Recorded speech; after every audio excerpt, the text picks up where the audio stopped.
Kalau orang yang nakkan perubahan, mencari Allah, prasyarat yang pertama sekali ialah azam tu mesti datang daripada lubuk hati dia sendiri untuk dia mencari Allah dan kebenaran. Tak pernah lagi orang cari Allah dan kebenaran kemudian Allah mengabaikan dia. Tak pernah.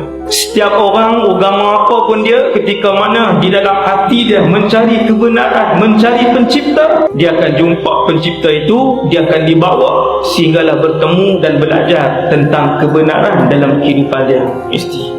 Yang ni sunnatullah. Tuan-tuan tengok rancangan dengan mu'alaf tuan-tuan, 8 daripada 10 yang diwawancara tuan-tuan baru masuk Islam, China ke, India ke, Kadalan ke, tuan-tuan, 8 daripada 10 bukan didakwah, tetapi mereka mencari kebenaran. Bila ada niat, ada azam untuk berubah, ada azam nak cari kebenaran, ada azam nak mencari Allah, ada azam untuk menjadi yang terbaik, hamba Allah yang terbaik, Allah akan bimbing, Allah akan panggil dia, Allah akan buka laluan untuk dia, dan akhirnya dia akan jumpa dengan kebenaran tersebut.